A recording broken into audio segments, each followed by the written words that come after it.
శ్రీమాత్రే నమః. అమ్మకు ప్రేమతో ఛానల్కి స్వాగతం. అందరికీ కూడా ఆ అమ్మవారి ఆశీస్సులు ఉండాలని మనస్ఫూర్తిగా తల్లిని వేడుకుంటూ, ఈరోజే దత్త జయంతి. దత్త జయంతి నాడు ఎవరైతే ఈ కథను వింటారో వారికి స్వామివారి యొక్క సంపూర్ణమైనటువంటి అనుగ్రహంతో పాటు గురు కటాక్షం కూడా లభిస్తుంది. భక్తి శ్రద్ధతో ఈ కథను వినండి.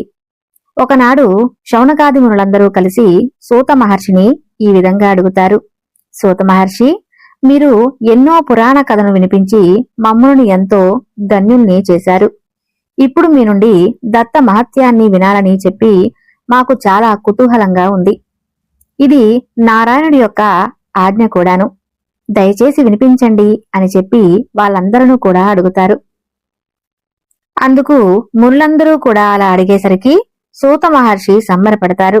వారితో ఇలా అంటాడు, మునులారా, అందరికీ కూడా వందనాలు. సకల సిద్ధి ప్రదాయకమైనటువంటి దత్త మహిమలను వినాలి అనుకోవడమే నిజంగా గొప్ప విశేషం, పుణ్యఫలం. నిజంగా పుణ్యఫలం వల్ల తప్ప ఇటువంటి కోరిక ఎవరికీ కూడా కలగదు. నన్ను కూడా మీరు కృతజ్ఞుణ్ణి చేస్తున్నారు కూడా. చరితార్థమవుతుంది. మీరు బ్రహ్మనిష్టలు తపోధనుడు. సాంగత్యం నాకు లభించడం నా జన్మ ధన్యమైంది. మునులారా, దత్తాత్రేయ స్వాముల వారు పరస్పరమైనటువంటి విరుద్ధ రూపాలలో తిరుగుతూ ఉంటారు. భక్తులను కఠినంగా పరీక్షిస్తూ ఉంటారు. ఒకసారి జటామండలధారిగా, మరో క్షణంలో ముండిత శిరస్సుకుడిగా, యోగిగా, భోగిగా, దిగంబరుడుగా, శ్వేతంబుగా, పీతాంబరుడుగా కనిపిస్తాడు. ఒక్కొక్కసారి మహావిద్వాంసుడుగా కనిపిస్తే మరోసారి ఉన్నతుడిగా, మద్దతుగా కనిపిస్తాడు.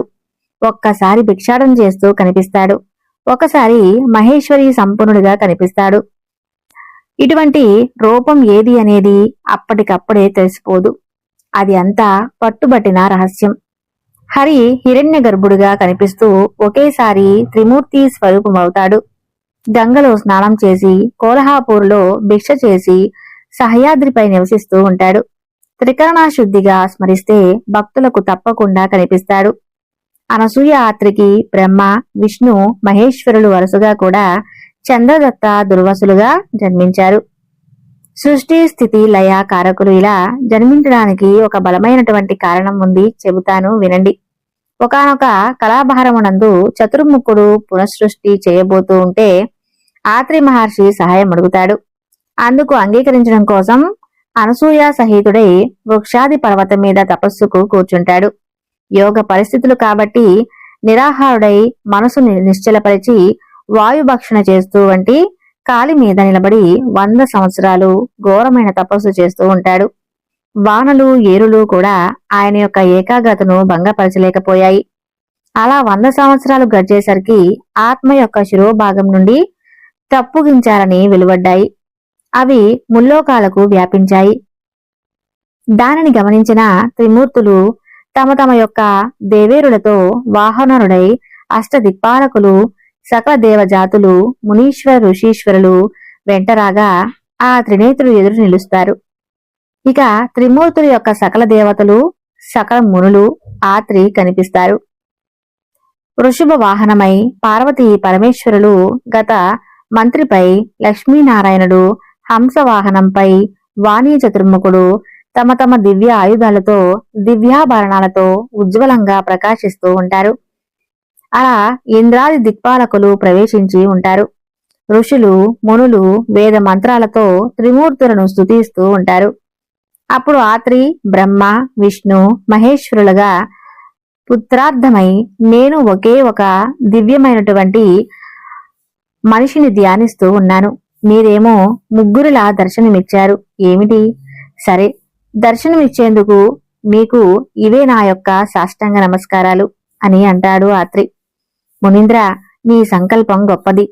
పశుపతి నిరాకారం, నిర్గుణమైనటువంటి ఒకే మహాస్తుని ఉద్యమించినప్పటికీ సహకారులము సగము అయినటువంటి మేము ముగ్గురం కూడా నీ ఎదుట నిలిచాము.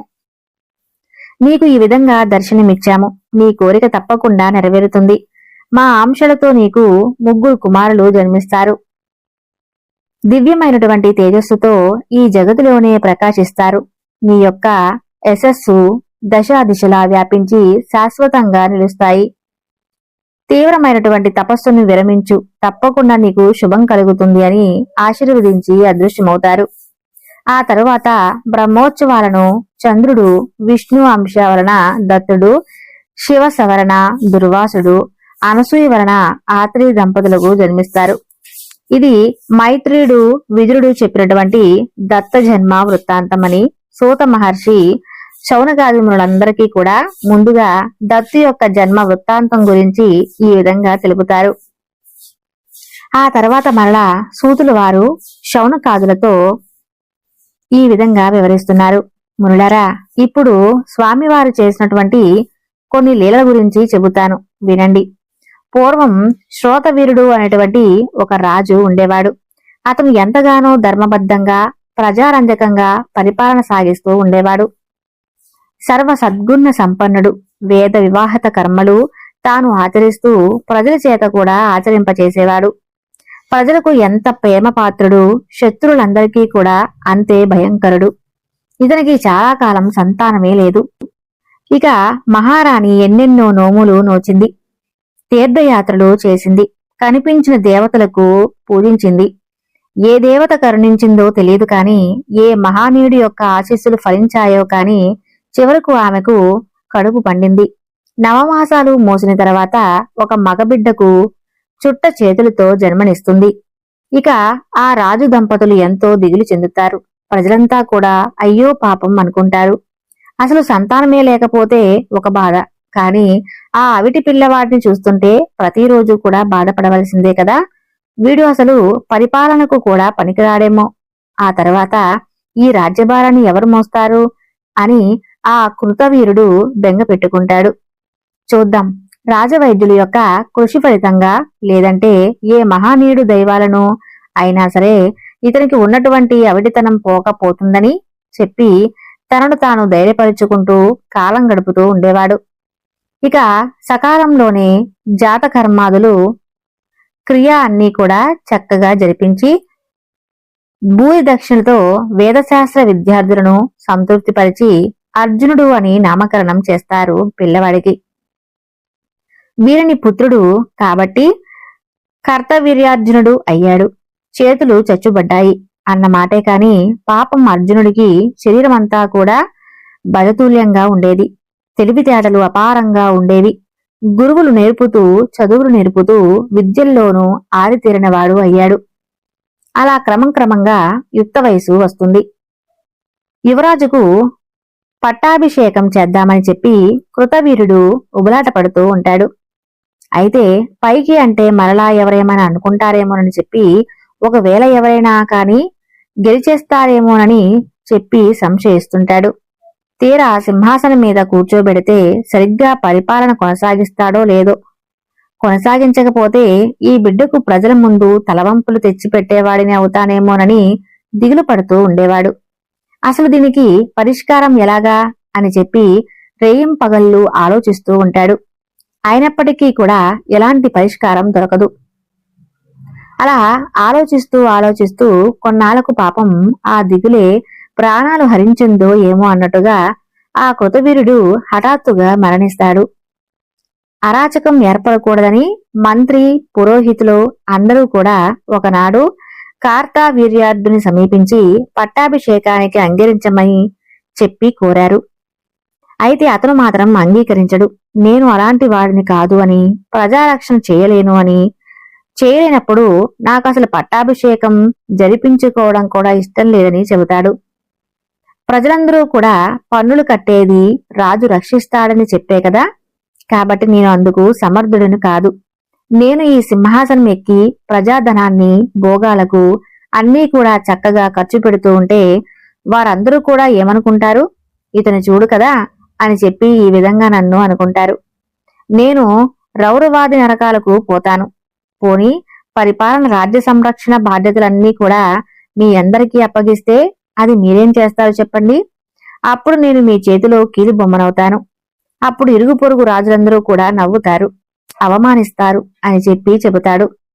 ఆ మాటలు విన్నటువంటి వారందరూ కూడా, కుమారా, మీ తండ్రి గారికి మేమందరం కూడా నమ్మిన బంటులం. ఆయన పట్ల అపారమైనటువంటి గౌరవాదాలు ఉన్నవాళ్ళం. లోకంలో వ్యక్తిగతంగా 10 మంది చేత ధర్మం అని అనిపించుకున్న వాళ్ళం.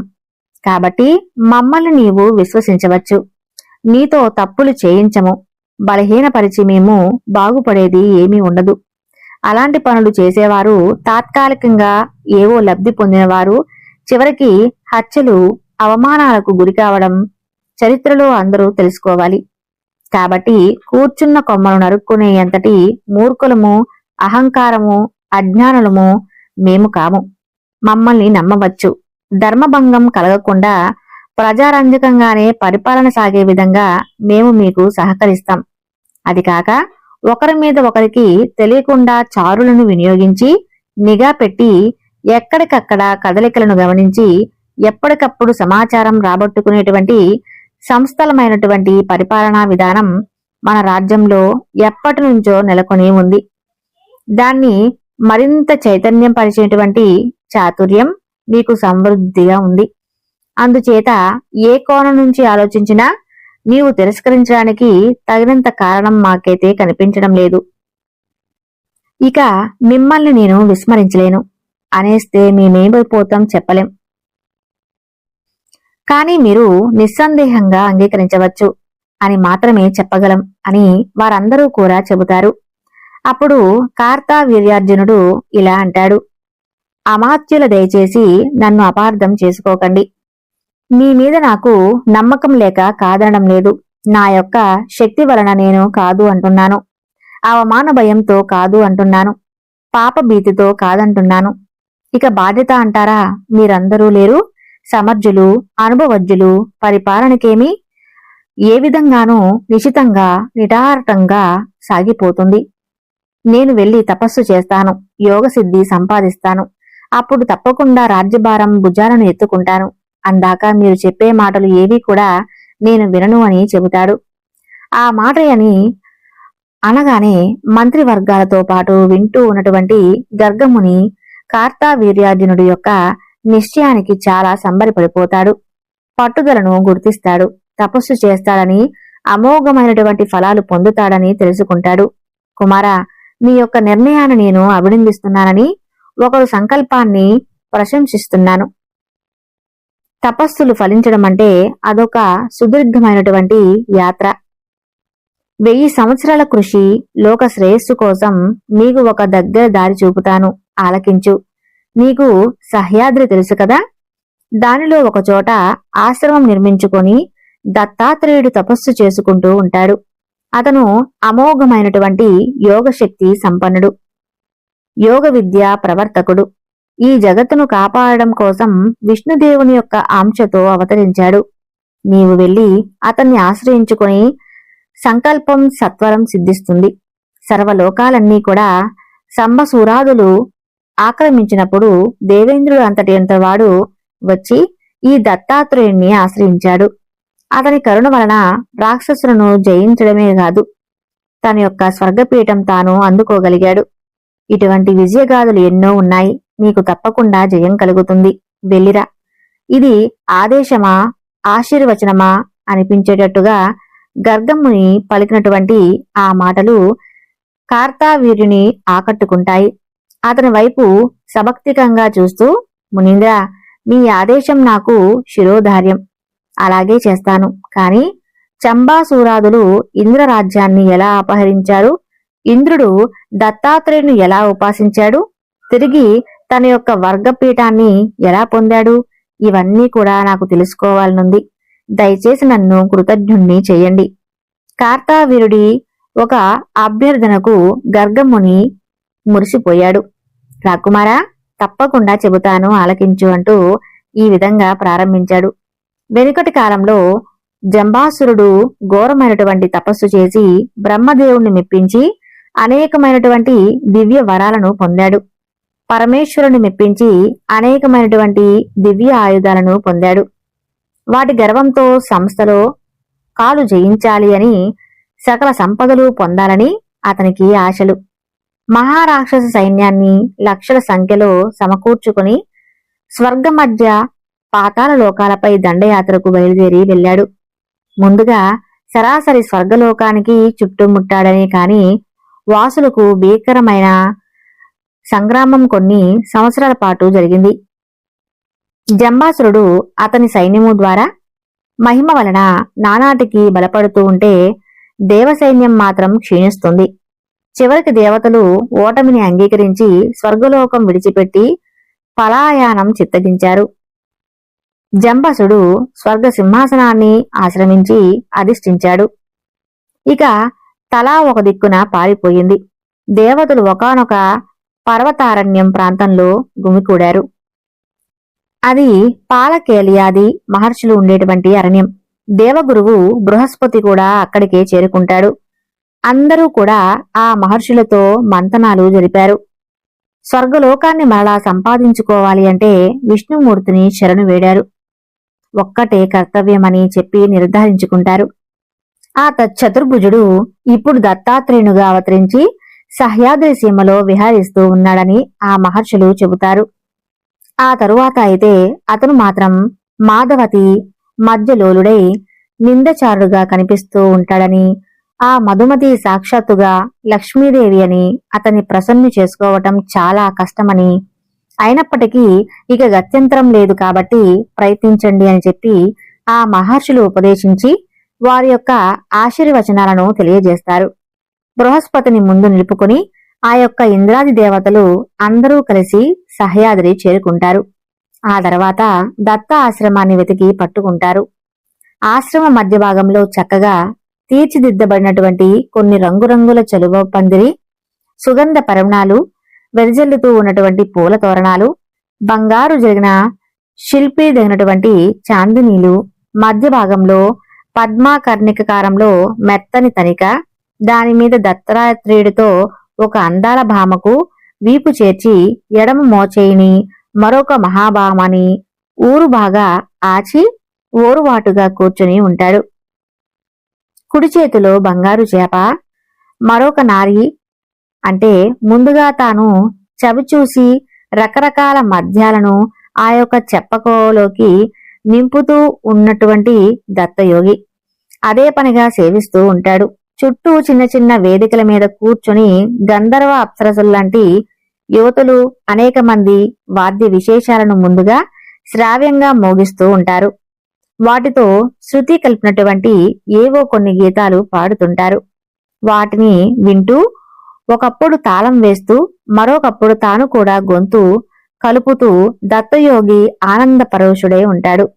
ఇక అవధులు దాటినటువంటి మద్యపానం వలన వశం తప్పినటువంటి శరీరం రోజులుగా ఊగుతూ ఉంటుంది. ఎరుపెక్కిన వంటి కన్నులు, బోరు వెళ్ళినట్టు బుగ్గలు, చెమట చిత్తడితో జిడ్డు చేరినటువంటి మొహం, చేతి నుండి జారిపోతున్నటువంటి మధుచేప కాని నారీలాలమా అందుకుంటూ ఉంటుంది. తానే స్వయంగా దత్తస్వామి నోటికి అందిస్తూ ఉంటుంది. ఇక మెచ్చుకోలుగా ఆమెను పొదువుకునేటువంటి ప్రయత్నం చేస్తుంటాడు ఆ యోగి. వివశుడై ఆమె పైకి ఒరిగిపోతూ ఉంటాడు. ఇలా ఇంద్రాద్రి దేవతలను కనిపించిన దృశ్యమిది. అందరూ కూడా ఆశ్చర్యకితులవుతారు. పరస్పరం కన్నులతో సైగలు చేసుకుంటూ ఉంటారు. ఆశ్రమమంతా కూడా సర్దుకుంటారు. కొందరు పద్మ వ్యతిరేక చుట్టూ చేరుకుంటారు. దత్తయోగికి ఆశ్రమవాసులకు అందరికీ కూడా కను సైగల్లో మెలుగుతూ ఉంటారు. ఇంద్రుడు స్వయంగా దత్తయోగికి అంతరంగిక సేవకుడు అవుతాడు. కాళ్ళు పట్టడం దగ్గర నుండి అన్ని సేవలు భక్తి శ్రద్ధలతో వినయ విధేయలతో చేస్తుంటాడు. ఆశ్రమంలో ఎంతమంది సేవకులు ఒక్కసారిగా ఎప్పుడు వచ్చారా, అసలు ఎందుకు వచ్చారో, అసలు దేనివల్ల వచ్చారో అక్కడ ఉన్నటువంటి ఆశ్రమవాసులు ఎవరికీ కూడా అందుబాటు అయినా కూడా ఎవరికి ఎవరు అడిగింది లేదు. అందరూ కూడా అందరితోనూ హాయిగా సేవలు చేయించుకుంటూ ఉంటారు, ఆనందిస్తూ ఉంటారు.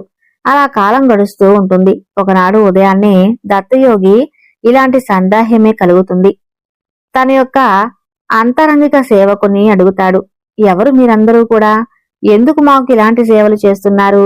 మీ యొక్క రూపురేఖ విలాసాలు చూస్తుంటే దైవ సంబంధంతో ఉన్నారేమి? మీ యొక్క వినయ విధేయతలు, సేవ తత్పరతలు మమ్మల్ని అందరినీ కూడా ఆనంద పరవశుల్ని చేస్తున్నాయి. సేవలు చేస్తున్నారు, సంతోషమే. కానీ మీరు ఏం కోరి సేవలు చేస్తున్నారు? సేవలు చేయమని మీకు ఎవరు చెప్పారు? అసలు ఎక్కడి నుండి వచ్చారు? దత్తయోగిల ప్రశ్నల పరంపర కురిపిస్తుంటే ఆ దేవేంద్రుడు మరింత చెరువకు చేరి సాష్టాంగపడతాడు. సన్నిధిలో నిలబడి చేతులు కట్టుకుని ఊబకాయాన్ని వినమ్రంగా రవంత ముందుకు వచ్చి తుంబురుడు యోగీంద్రుల మీద పడతాయో ఏమోనటువంటి శంకరునితో తన యొక్క అరచేయి నోటికి గుడ్డ అడ్డం పెట్టి ఇలా బదులు పలికాడు. యోగీంద్ర, అన్నీ తెలిసి ఏమీ ఎరగనట్టుగా మీరే విధంగా ప్రశ్నించడం చాలా విడ్డూరంగా ఉంది. అయినా సరే మీరు అడిగారు కాబట్టి నేను చెప్పాలి. మనవి చేస్తున్నాను స్వామి. నేను దేవేంద్రుని యొక్క పరిచారకులం. అందరూ కూడా దేవతలు. జంబాసురుడు స్వర్గలోకం మీద దండెత్తి మమ్మల్ని పారద్రోలాడు. స్వర్గసీమను ఆశ్రమించుకున్నాడు. ఇక దిక్కుతోచక మేమంతా కూడా నీ సన్నిధికి చేరుకున్నాము. మిమ్మల్ని సేవిస్తూ మీ యొక్క అనుగ్రహం కోసం ఎదురు చూస్తూ కాలం గడుపుతున్నాం.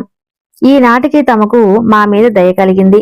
ఆ యొక్క జంబాసురుడిని ఓడించి మరలా మా రాజ్యాన్ని మాకిప్పించండి. యజ్ఞ యాగాది శత్రువులు సజావుగా సాగేటువంటి అవకాశాన్ని కల్పించండి. దానికి మీరొక్కరే సమర్థులు. ఇక ఎవరి వల్ల ఇది సాధ్యం కాదు, అనుగ్రహించండి అని ప్రభావం అంతా చెప్పి అడుగుతారు. అప్పుడు ఏమిటి, నీవు దేవేంద్రుడివా? వీరందరూ దేవతల? ఆశ్చర్యంగా ఉందే. అష్టదిక్పాలకులకు అధిపతి నీ సేవకులు. నీ సేవలను పొందడం అపచారం. నేను ఒక సాధారణ తపస్విని. ఆందోళన ఆశ్చర్యభృతుడై సేవలను పొందడం గాని, మీ యొక్క దేవతల సేవలు ఆశ్రమవాసులు పొందడం గాని అస్సలు తగునటువంటి పని. తెలియక జరిగిన పొరపాటు. ఈ క్షణం నుంచి మీరందరూ కూడా ఇక సేవలు విరమించండి. మీకే మేమంతా సేవలు చేస్తామింకా. మీ యొక్క సామ్రాజ్యాన్ని జంబాసురుడు ఆక్రమించుకున్నాడు అన్నారు కదా, మరిలా దాన్ని తిరిగి పొందేందుకు మేము కూడా సహకరిస్తామని చెప్పి తప్పకుండా మేమంతా సహకరిస్తాం. నీకు తెలుసు కదా మేము ఎంత యుద్ధవీరులమో. అంత చేత రణరంగానికైతే రాలేం కాని మీ వెంటే ఉండి ఆ శిబిరాలలో శతగాత్రులకు సేవలు అందించడం, ఈ సహకారం అందించడానికి మేమైతే ఎప్పుడూ సిద్ధమే. నిజానికి అది మా అదృష్టంగా భావిస్తాం. దీనికి మీరు అభ్యర్థించాలా? చెప్పండి, పఠించండి. అందరి సువర్ణ అవకాశం మాకు కలిగించండి. దేవతలకు సహకరించడం కన్నా కూడా తపస్సులకు ఇక ఏముంటుంది చెప్పు. దత్తయోగేంద్ర, ఇది చాలా అన్యాయం. మాటలతో మమ్మల్ని మభ్యపెట్టాలని చూస్తున్నారు స్వామి. ఇప్పటికే అన్ని విధాలా నలిగిపోయాం. కాపాడవలసిన పని నాదుడే పరిచికలాడితే మేమేమైపోవాలి చెప్పండి. మీరే కనుక అనుగ్రహిస్తే ఈ స్వర్గలోకం మాకు దక్కుతుంది. లేదంటే ఇక్కడే అలాగే మీ సేవలోనే ఉండిపోతాం. ఇంతకన్నా కూడా గొప్ప ఆనందం ఇంకేముంటుంది చెప్పండి. ఆ సింహాసనంలో లేదు. కాకపోతే నా విధులు నిర్వహించాలి కాబట్టి, యజ్ఞ యాగాదులు సక్రమంగా జరిపించాలి కాబట్టి ఈ బాధ్యతలను అన్నాడు.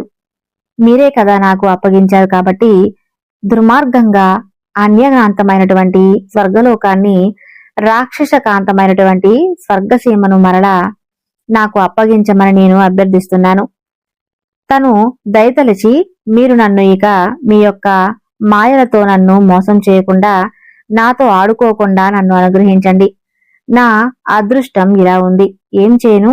నమ్ముకుని ఇదిగో ఈ దేవతలు కూడా అగచాట్లు పడుతున్నారు. దేవేంద్ర, నన్ను నా మాటలను అపార్థం చేసుకున్నావు. నిన్ను నమ్మి వచ్చాం, కాని నీతో పరాచాకాలు ఆడడం కాని నా ఉద్దేశం కాదు. నేను అంతటి వాడిని కాదు. అయినా నేనేమైనా ఉపేంద్ర ఉన్న ఇంద్రుడితో పరాచకాలు ఆడటానికి సాధారణమైనటువంటి తపస్విని చూశావుగా. నా దినచర్య ఎంతటి భ్రష్టాచారును గ్రహించావో ఉంటావు.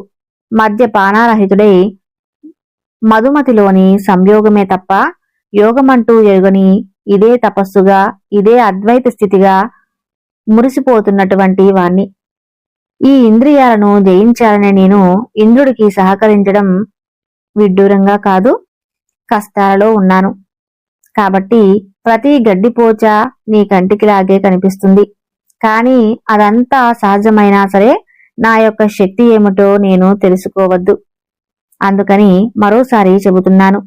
ఆ రాక్షసుడు ఏమిటో, ఆయుధాలు ఏమిటో మీరే చూసుకోండి. మేము అందించగలిగినటువంటి సేవలన్నిటినీ కూడా తప్పకుండా మీకు మేము అందించగలం, ఆనందంగా చేస్తాం. వద్దు స్వామి వద్దు, మీ పరీక్షలో నేను తట్టుకోలేను. నీవు జగన్నాథుడివి, శ్రీమన్నారాయణుడివి, నాకు బాగా తెలుసు. ఈ యొక్క నారీ లలామ సాక్షాత్తు లక్ష్మీదేవి అని కూడా నాకు తెలుసు. ఈ యొక్క విలాసిని బృందం, ఈ మద్యపానము అంతా కూడా నీ యొక్క మాయ అని నాకు బాగా తెలుసు. భక్తులు ఎంతగా పరీక్షిస్తావో, ఏ విధంగా బురిడీలు కొట్టిస్తావో, నేను ఎలాగైనా ఎవరు నీవు ఎందుకు సేవలు చేస్తున్నావు అంటే నన్ను అనుగ్రహించడానికి అని సంబరపడ్డాను. కాని ఇలా పరీక్షలు ముగిస్తాయని చెప్పి అస్సలు అనుకోలేదు. ఇదిగో ఇది మరొక రకం పరీక్ష అని తెలుసుకోలేకపోయాను. అసఘాత్మ నీవు యోగి, యోగి ఋషి మృతి కావినం. నీకు అసాధ్యమంటూ లేదు. సంకల్పించాలే కాని సమస్త లోకాలన్నీ నీ యొక్క ఆధీనంలో ఉంటాయి. ఈ దీనిని కనుకరించి స్వర్గ సింహాసనం మీద పునఃప్రతిష్ఠను చేయాలి అనుకోవాలే కాని అది నీకు క్షణాల మీద పని. ఎందరెందరో మహారాక్షసులను చిటికలో తుదిముట్టించిన వాడివి జంబాసురుడు. నీకు లెక్క. నిజంగా మా సేవలు నీకు నచ్చుకుంటే దయచేసి ఈ ఉపకారం చేసి పెట్టండి తండ్రి. కాబట్టి మమ్మల్ని యొక్క ఉపగ్రహం నుండి కాపాడండి అని చెప్పి అడుగుతాడు ఇంద్రుడు. ఆ తర్వాత దేవేంద్రుడు శాస్త్రాంగపడి స్వామికి నమస్కరించి దీనంగా అడుగుతాడు. ఇక దత్తాత్రేయుడు పకపక నవ్వుకుంటాడు. ఇంద్రుణ్ణి లేవనెత్తి గాఢంగా కౌగలించుకుంటాడు. ప్రతి ఆందోళన చెందవద్దు. నీ శత్రువులను పారద్రోలి ఇంద్రలోకాన్ని తప్పకుండా నీకిస్తాను. స్వర్గలోకాన్ని రక్షిస్తాను. నేను ఇంద్రలోక సింహాసనంపై కూర్చుని పెడతాను. ఆ యొక్క జంబాసురుణ్ణి రాక్షసుడు కనిపించే విధంగా మీ సంఘమంతా కూడా నేను చూసుకుంటాను. వెళ్ళిరండి, మీకు జయం అవుతుంది అని ఆశీర్వదించి పంపిస్తాడు. ఇక ఇంద్రాది దేవతలు అందరూ కూడా సంతోషించి అక్కడి నుండి బయలుదేరి వెళ్తారు. తర్వాత జగన్నాటక సూత్రధారి ఈ విష్ణుమూర్తి రాక్షస బాధలను తప్పించేందుకు ఎప్పటికప్పుడు ఏదో ఒక ఉపాయం పన్నుతూనే ఉంటాడు. ఏదో ఒక కొత్త నాటకం ఆడుతూనే ఉంటాడు. ఈసారి ఏం చేయడానికి సంకల్పించుకున్నాడో చూద్దాం అని చెప్పుకుంటూ స్వర్గలోకాన్ని సమీపించారు. దేవతలందరూ కూడా అలా నందనవనంలో, హరిలాలలో, చెట్ల నీడలో, దివ్య భవనాల్లో దేవకన్యలు, అప్సరసలు పలకరిస్తూ క్రూరంగా హింసిస్తూ ఉన్నటువంటి ఆ రాక్షసులను చూశాడు. అన్ని వైపుల నుండి ఒక్కసారిగా చుట్టుముట్టి పెద్దగా హై అంటూ దేవతలు రాక్షసుల మీద విరుచుకుపడ్డారు. రాక్షసులు కూడా సన్నిధులై తిరగబడ్డారు. దేవతలను తరిమి కొడుతూ ఉన్నారు. వాళ్ళు తరుముతూ ఉన్నంతసేపు పారిపోతున్నట్లుగా నటిస్తూ వారు అడిగినప్పుడు మరలా తిరగబడి ఉసుగొలుపుతూ, మళ్ళా పారిపోతూ, మరలా తిరగబడుతూ, ఉసుగొలుపుతూ వాళ్ళు తమ వెంటపడే విధంగా చేసుకుంటూ ఎలాగైతేనేం తెలివిగా ఆ రాక్షసులందరినీ కూడా ఆ దత్తశ్రమ ప్రాంతానికి తీసుకువచ్చాడు. దేవతలు అప్పుడు దత్తాత్రేయుని యథావిధిగా కూర్చుని ఉంటాడు. శరాసన ఉన్నటువంటి అనగా రాసిపోసినటువంటి సౌందర్యంలో కూర్చుని విలాసంగా చిరునవ్వుతూ కనిపిస్తాడు. ఇక రాక్షసులు దృష్టంతా కూడా ఆ యొక్క సౌందర్య రాశిపై పడుతుంది. ముఖ సౌందర్యానికి కొందరు చిరునవ్వులు, కొందరు కొంటె చూపులకు, కొందరు అలా అందరూ కూడా ఆ అమ్మవారిపై చక్కగా అందరూ కూడా మోహం వహించి చూస్తూ ఉండిపోతారు. తమకున్నటువంటి మాయాశక్తితో బంగారు పల్లకి సృష్టిస్తారు. ఆ సౌందర్య రాశి చుట్టూ తిరుగుతూ పిచ్చి గంతులు వేస్తూ మారు మాట్లాడకుండా ఆ పల్లకిలో కూర్చోమని చెప్పి గడిస్తారు. ఆమె ఒక్కసారిగా దత్తాత్రేయుని వైపు చూస్తుంది. ఆయన కూడా చిరునవ్వుతో వెళ్ళమని చెప్పి సైగ చేస్తాడు. ఇక వారి ఆజ్ఞను అందుకున్నటువంటి ఆ సౌందర్య రాశి భయాన్ని బెరుగును నటిస్తూ లేచి వయ్యారంగా నడిచి వెళ్లి ఆ పల్లెకులో కూర్చుంటుంది. ఆ చర్య వారి మనసులను మరింతగా ఆనందింపజేస్తుంది. బంగారు పల్లెకులో ఉన్నటువంటి బంగారు రాశిని భుజాల మీద మోసుకెళ్లి వెళ్లడం కన్నా నెత్తి మీద పెట్టుకొని తీసుకొని వెళ్తే మరింత శోభంగా ఉంటుందని చెప్పి ఆమె చూసిన తర్వాత వాళ్ళ నాయకుడు మరింతగా సంతోషిస్తాడు అని చెప్పి నెత్తి మీద కూర్చోబెట్టుకుని తీసుకుని వెళుతూ ఉంటారు. ఆ తర్వాత వాళ్ళు అల్లంత దూరం వెళ్లడం చూసి దేవతలందరూ కూడా దత్తుడి వద్దకు చేరుకుంటారు. పల్లకిలో వెళ్తున్న వైపు చూస్తూ దత్తస్వామి ఇలా అంటారు, ఈ రాక్షస పని ఈ రోజుతో అయిపోయింది అని అంటాడు. దేవతలకు మాత్రం ఏమీ అర్థం కాదు. స్వామి వైపు ప్రశ్నార్థకంగా చూస్తారు. దేవతలారా, మీ కోరిక నెరవేరింది. లక్ష్మీ రాక్షసులు నెత్తి ఎక్కింది అంటే ఇంక వాళ్ళు సర్వనాశనమైపోయినట్లే. ఇక వాళ్ళ దగ్గర లక్ష్మి నిలవదు. శరీరంలో 7 స్థానాలు దాటించి ఎవరైతే అలక్ష్మిని ఎత్తి ఎక్కించుకుంటారో మరణంలోనే దరిద్రుడు అవుతాడు. లక్ష్మి పురుషుడి పాదస్థానంలో ఉంటే పెద్ద పెద్ద భవనాలు నివసించే విధంగా చేస్తుంది. కటిస్థానంలో ఉంటే మాణిక్యాలు, అతి విలువైనటువంటి వస్త్రాలను కలిగిస్తుంది. లక్ష్మి గుండెల్లో ఉంటే భార్య సౌఖ్యం కలిగిస్తుంది. అలాగే సందిగ్లో ఉంటే సంతాన సంబంధం కలిగిస్తుంది. ఉదయ స్థానంలో ఉంటే అభీష్టలు సిద్ధింపజేస్తుంది. కంఠ ప్రదేశంలో ఉంటే విలువైనటువంటి రాణులు తరింపజేసే విధంగా చేస్తుంది. ఇలా అలక్ష్మి ముఖస్థానంలో ఉంటే భోజన సౌఖ్యం, మాటకారితనం, శక్తి అమోఘమైనటువంటి పరిస్థితులు ప్రసాదిస్తుంది. ఈ 7 స్థానాలు దాటి లక్ష్మి శిరస్సుకి ఎక్కింది అంటే ఇక అతన్ని విడిచిపెట్టే వెంటనే వెళ్లిపోతుంది. మరుక్షణం మరొకరిని ఆశ్రయిస్తుంది. ఇది లక్ష్మి యొక్క నియమం. మీరే చూశారు కదా. లక్ష్మీదేవి నెత్తి మీద ఎక్కించుకుని వెళ్తూ ఉన్నారు. ఇంకా మరి కొన్ని క్షణాల్లో వాళ్ళని విడిచిపెట్టి వచ్చేస్తుంది. సామ్రాజ్య లక్ష్మి, విజయలక్ష్మి మిమ్మలను భరించడం తథ్యం. ఇదే తగినటువంటి సమయం. త్వరపడండి. మీరు మీ యొక్క శాస్త్రాలతో రాక్షసుల మీద విరుచుకుపడండి. ఇప్పటికే వారు నిర్విఘ్నుడై ఉన్నారు. ఇప్పుడు మీరు కనుక వారిని జయించడం చాలా తేలికైన పని. ఇక ఆలస్యం చేయకుండా బయలుదేరి వెళ్ళండి. దేవతలు తమ తమ యొక్క ఆయుధాలను ధరించి రాక్షసులు వెంట పడతారు. దొరికిన వారిని దొరికినట్లుగా చావబాదుతారు. అదేమిటో కాని రాక్షసు వీరుల నుంచి ఏ కొద్దిపాటి ప్రతిఘటన కూడా వారికి మాత్రం ఎదురు కాలేదు. అందరూ కూడా నీరసంగా వేలాడుతూ ఉంటారు. జీవోత్సవాలుగా దేవతల చేతికి చిక్కుకుంటారు. దేవతలు ఆనందంతో అరటి చెట్లను తెగ నరికినట్లుగా నరికి వేస్తారు. చివరికి జంబాసురుడు కూడా ఇంద్రుని యొక్క వజ్రాయుధం వేటకు నేల కొరిగాడు. లక్ష్మీదేవి బంగారు పల్లకి నుండి ఎగిరి వచ్చి దాని చెంతకు చేరుకుంటుంది. ఇక దేవేంద్రుడు తన యొక్క సింహాసనాన్ని అధిష్ఠించాడు. ఇంద్రుడు వెంటనే దత్తాశ్రమానికి వచ్చి దత్తుణ్ణి ముగిసిన చేయి సాష్టాంగ నమస్కారాలు ఆచరించి స్వామిని స్తుతించాడు. ఇలా దత్తాత్రేయుడు సంతోషించి ఆశీస్సులు ఇచ్చి పంపించాడు. కాబట్టి రాకుమారా, కార్తవీర్య, నీవు కూడా దత్త యోగేంద్రుని సేవించి అభీష్ట సిద్ధిని పొందగలవని గర్గముని కార్తవీర్యార్జునునికి చెప్పాడు.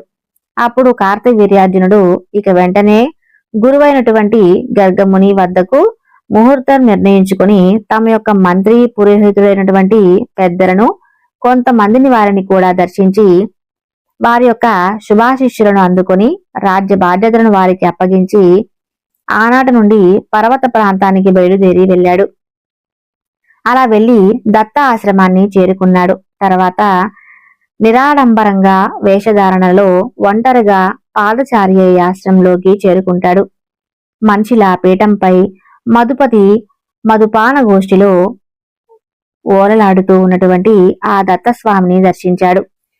గోత్రనామాలు చెప్పుకొని సాష్టాంగ నమస్కారాలు చేశాడు.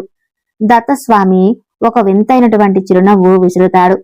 కార్తవీరుడు మనసు కాస్త కుదిరి పడుతుంది. స్వామి తమ రాకకును గమనించాడు అనేటువంటి పావనను ఆయన అనుమతించారు అనేటువంటి ఉత్సాహంతో సంబరపడుతూ ఉంటాడు. తన జన్మ ధన్యమైనదని మురిసిపోతుంటాడు. అలజడి తగ్గి సమస్యలు తొలగి మనసులో క్రమక్రమంగా ధైర్యం బయలుదేరి వెళుతుంది. స్వామికి మరింతగా చేరువవుతాడు. దత్తస్వామి పాదాలు తన యొక్క చేతులతో ఒత్తుతూ నేలపై చతికిలబడి కూర్చుంటాడు. కాసేపటికి దత్తయోగి చేతిలో ఉన్నటువంటి మధుపాత్ర ఖాళీ అవటంతో తానే లేచి వెళ్లి మధుపాత్రను తీస్తాడు. బంగారు పళ్ళాలతో మధురమైనటువంటి ఫలాలను, పదార్థాలను ఆయనకు అందే విధంగా పెట్టి స్వామికి అందిస్తాడు. క్రమక్రమంగా స్వామి వారి యొక్క దినచర్యలో, స్వామి పరిచారక గణంలో కార్తవీర్యుడు కూడా ఒక భాగస్వామి అవుతాడు. ఉదయం ఫలపుష్పాదులు సమకూర్చడం, మధ్యాహ్నం చందనాలు సిద్ధం చేయడం, సాయంకాలం మండపాలను విధమైనటువంటి రకాల పూల మాలలను మండపాలను అలంకరించడం, మిగతా పనులన్నిటినీ కూడా చేయటం వగైరా పనులన్నిటినీ కూడా తనే చేస్తూ ఉండేవాడు. స్వామి వేళ తప్పకుండా భోజనం చేసేటట్టు సిద్ధం చేసి తానే దగ్గరుండి మరీ వడ్డిస్తూ కొసరి కొసరి మరీ తినిపిస్తూ ఉండేవాడు. స్వామి యొక్క భక్త శేషాన్ని కళ్ళకద్దుకుని భక్తితో తాను కూడా భుజిస్తూ ఉండేవాడు. ఆవిడి చేతులతో ఇంత చేస్తుంటే స్వామి యొక్క పరిచారిక గుణం చూసి ఆశ్చర్యపోతూ ఉండేవారు. స్వామి భక్తి అంటే ఇదే కదా అని చెప్పి కొందరు మెచ్చుకుంటూ ఉండేవారు. మనం ఏనాటి నుండో సేవ చేస్తూ ఉన్నా కూడా నిన్న మొన్న దగ్గరైనటువంటి ఇతను దత్తస్వామిని సన్నిహితుడు అంతరంగికుడు అవుతున్నాడే అని మరికొందరు లోపల అసూయ పడుతూ ఉండేవారు. సూటిపోటి మాటలు అంటుండేవారు. కార్తవీర్యార్జునుడు మాత్రం అవేమీ కూడా పట్టించుకోకుండా నిజమైనటువంటి భక్తితో రేయింపవళ్ళు స్వామిని కంటికి రెప్పలా చూసుకుంటూ సేవ చేస్తూ ఉండేవాడు.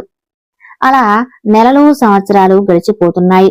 ఒక రోజున దత్తస్వామి కూర్చున్నటువంటి మనిషిలపై ఉన్నటువంటి ఒక మెత్తని పరుపులను అతను సవరిస్తూ ఉంటాడు. ఆ సమయంలో దత్తస్వాముల వారు దృష్టాభాగం నుండి అపాన వాయువు వెలువడుతుంది. ఆ వాయువు నుండి పుట్టినటువంటి వేడికి కార్తవీర్యుడు 12 లొట్ట చేతులు మారిపోతాయి. ఓర్చుకోలేనంత బాధ కలుగుతుంది. నొప్పి మంట కలగడంతో గట్టిగా మూలుగుతాడు. కార్తవీర్యుడు బాధతో మెలికలు తిరుగుతూ కూర్చునిపోతాడు.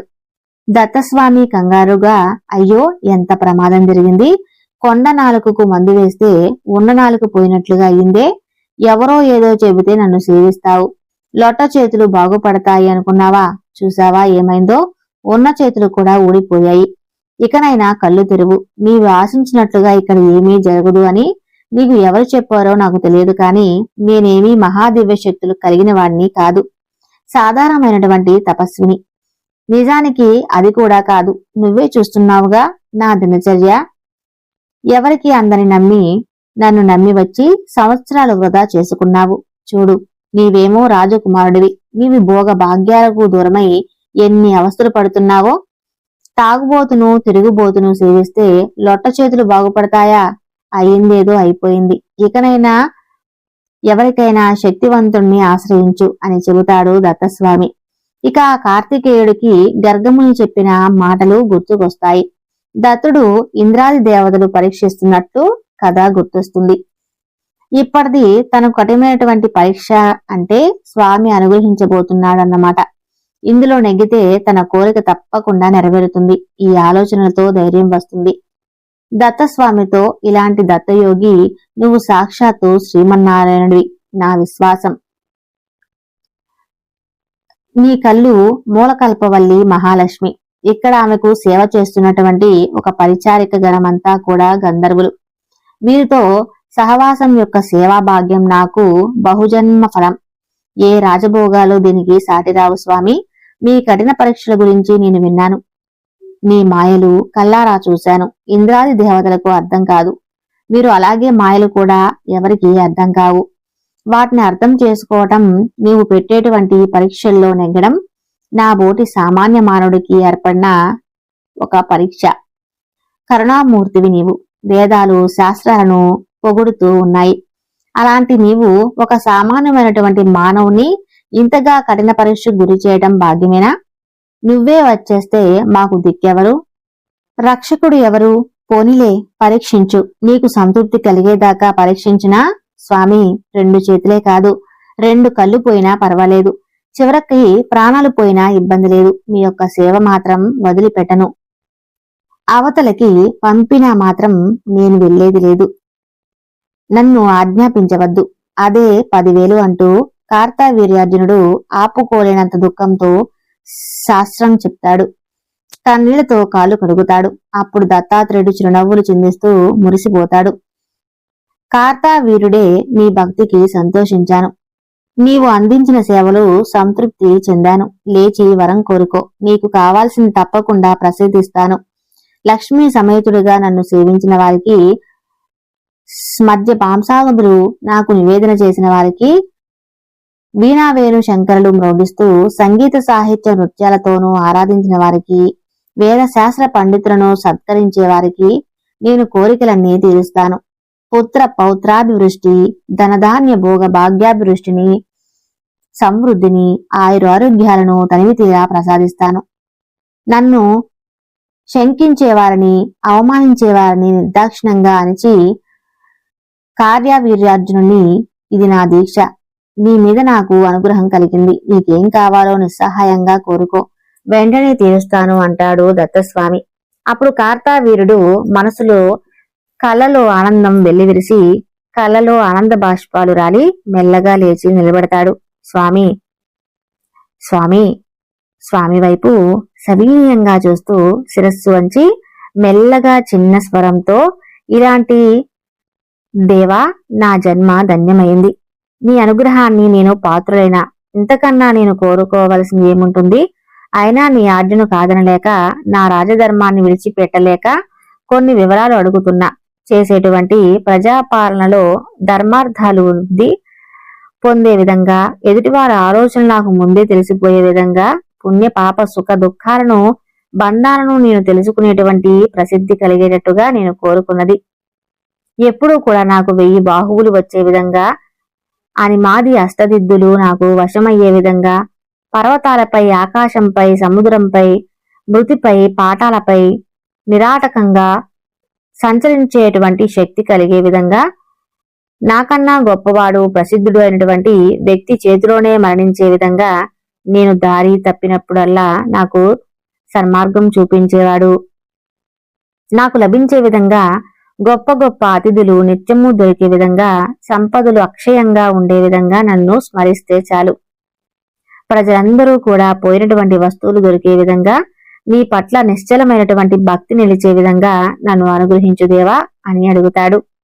ఇక కార్తావీరుడు కోరినవన్నీ కూడా దత్తుడు అంగీకరిస్తాడు. తదాస్తు అని పలుకుతాడు. అలా నా అనుగ్రహం వలన నీకు చక్రవర్తి అవుతావు, ఇక వెళ్ళు అని అంటాడు.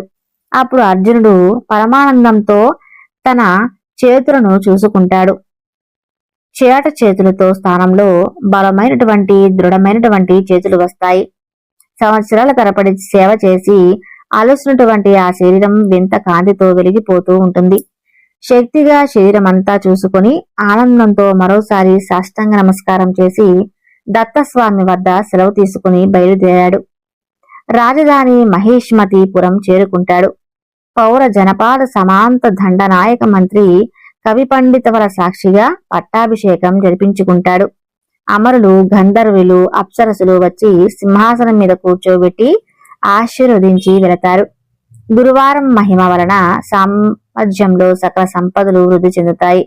ప్రజలందరూ కూడా సంతోషాలతో జీవిస్తారు. అర్జునుడు అత్యంత రాజ్య పరిపాలన చేస్తుంటాడు. రాజ్యంలో తాను తప్ప ఎవరూ ఏ ఆయుధం చేపట్టరాదని, అలా పడితే అతన్ని పరమహంస పరాయణుడుగా గుర్తించి శిక్షిస్తామని, దీనికి శిక్ష చాలా విరుద్ధంగా ఉంటుందని శాసనాన్ని అమలు చేస్తాడు. అంతే, ఆ క్షణం నుండి అతని రాజ్యంలో ఎవరూ కూడా ఆయుధం పట్టుకునేవారు ఒక్కరు కూడా లేరు. అలా దత్తస్వామిని తనకు వరాలు ఇచ్చిన రోజు నుండి ఏటేటా గుర్తు చేసుకుంటూ ఆ రోజు ప్రత్యేకంగా దత్త పూజా మహోత్సవాలు జరుపుతూ ఉండేవారు. వాటిలో ప్రజలందరూ కూడా పాల్గొని చక్కగా ఉత్సాహంగా ఉండేవారు. అతని చేష్టలు, చిత్ర విచిత్రాలు చెప్పుకుంటూ ఉన్నటువంటి ఒక్కొక్క రోజున దత్త దర్శనానికి వెళ్లేవాడు. నమస్కరించి వెంటనే తిరిగి వస్తూ ఉండేవాడు. అలా ఒక్కో రోజున అక్కడే ఉండిపోతూ ఉండేవాడు. ధర్మశాస్త్రాలు, యోగ విద్యలు పండితులతో చెప్పించుకునే అన్నీ వింటూ ఉండేవాడు. వారిని బహుదా సేవిస్తూ ఉండేవారిని అనేక విషయాలను అడిగి తెలుసుకునేవాడు. దత్తుని గురించి అన్నీ తెలుసుకుని అవన్నీ కూడా ప్రజలకు వివరిస్తూ ఉండేవాడు. అతనికి దాచాల్సింది ఏముంటుంది చెప్పండి? ఏమీ లేదు. అలా ఒకరోజు కార్యవీరుడు తన యొక్క అంతఃపురం కాంతులతో కలిసి రేవా నదిలోకి క్రీడిస్తూ ఉంటాడు. ఉన్నట్టుండి అతనికి వింత ఆలోచన వస్తుంది. తనలో నుండి సహస్ర బాహువును ఆవిర్భవించేస్తాడు. రేవా నదికి అడ్డగించాడు. పక్క 500 చేతులు, ఇంకొక పక్క 500 చేతులు వేసి మధ్యలో తాను ఉండి రేవా నదికి ఆనకట్ట స్తాడు ప్రవాహం అంతా కూడా ఆగిపోతుంది. ఒక్క చుక్క నీరు కూడా ముందుకు సాగకుండా ఉంటుంది. నీరంతా కూడా ఎగతన్నుతుంది. వెనుక వైపున దూరంగా ఎక్కడో విడిది చేసినటువంటి రావణాసురుని సేన శిబిరాలను రేవా నది ముంచివేస్తుంది. రావణుడికి కోపం వస్తుంది. మేఘం లేనటువంటి వానలాగా, వర్జం లేనటువంటి వరద ఏమిటా అని చెప్పి హోమం ఏర్పాటు చేసి విషయం ఏమిటో తెలుసుకోమని రమ్మని చెప్పమని భటులను పంపిస్తాడు. వాళ్ళు వచ్చి చూసి సంగతంతా కూడా తెలియజేస్తారు. ఆడవాళ్లతో జలకా ఆటలాడుతూ వచ్చినటువంటి కార్తావీరుడు ఒంటరిగా దొరికాడు కాబట్టి తేలికగా జయించవచ్చు అని చెప్పి భావిస్తాడు రావణుడు. ఇక సైన్యంతో వచ్చి చుట్టుముడతారు. అర్జునుడు సిద్విలాసంగా నవ్వుతూ నదిలో నుండి లేచి వస్తాడు. తనకున్నటువంటి సిద్ధులతో ఎంతమంది రాక్షసులు ఉంటారో అన్ని రూపాలను ధరించి అందరినీ కూడా క్షణంలో మట్టు పెడతాడు. రావణాసురుని 1000 చేతులతో పట్టుకుని బంధించి ఆ తర్వాత వాడు 20 చేతులు విరిచి కట్టివేసి తన రాజ్యాన్ని తీసుకుని వెళ్లి చెరసాలలో బంధిస్తాడు. అలా కొన్ని రోజులకు ఆ వార్త లంక పట్టణం అంతా కూడా తెలిసిపోతుంది. దశగంటుని తాతగారు బ్రహ్మ వచ్చి కార్తావీర్ని అభ్యర్థించి మనవటిని విడిపించుకుని వెళ్లిపోతాడు. ఆ తర్వాత కార్తావీరునికి ఇలాంటి దివ్యశక్తులు మహిమలు దత్తస్వామి యొక్క అనుగ్రహం వలన లభించి అతను దత్తాత్రుడంటే సాక్షాత్తు శ్రీమన్నారాయణుడే, శంకర చక్ర గదాధరుడే, అతని పరాత్పరుడు, అతనే వాసుదేవుడు, అతనే మహామాయలతో కలిసి ఈ యొక్క చరాచర జగత్తుకు సృష్టి స్థితి లయలు జరుపుతూ ఉంటాడు. ఇతని కన్నా అన్వేషణదగిన వస్తువు ఏమీ లేదు, శక్తి లేదు. కర్మ బంధనాలు తెంచి ముక్తిని ప్రసాదించేటువంటి కృషికేశులు ఇతనే. శ్రీహరిని దత్త రూపమే ఉత్తమోత్తమం శ్రీకరణ శుద్ధిగా చేస్తే చాలు అనుగ్రహాన్ని కురిపిస్తాడు. నేను భక్తికి దాసుణ్ణి. భక్తితో వ్రతం కాని, పుష్పం కాని, ఫలం కాని, చివరకు కాసిన్ని మంచినీళ్లు కాని నాకు సమర్పించండి, నేను మిమ్మలను కాపాడుతాను అనేది స్వామివారి యొక్క ప్రతిజ్ఞ. ధర్మ సంస్థాపనను ఆధారం, నిర్మూలనకు, శిష్ట రక్షణకు, దుష్ట శిక్షణకు బద్ధకం కనపై శ్రీహరి దత్త అవతారాన్ని ధరించాడు. కాబట్టి శౌనకాది మునులారా, దత్తాత్రుడిని ఉపాసించి కార్తావీరుడు పొందినటువంటి దివ్య శక్తుల గురించి మీకు తెలియజేస్తాను. ఇది స్వామివారి చేసినటువంటి లీల. ఇవన్నీ కూడా వినడం నిజంగా మన యొక్క అదృష్టం, తెలియజేయడం నా అదృష్టం అంటూ మనుషుల వారు దత్తాత్రేయ స్వామి వారి యొక్క లీల గురించి, స్వామివారి జన్మ వృత్తాంతం గురించి ఈ విధంగా తెలియజేశారు.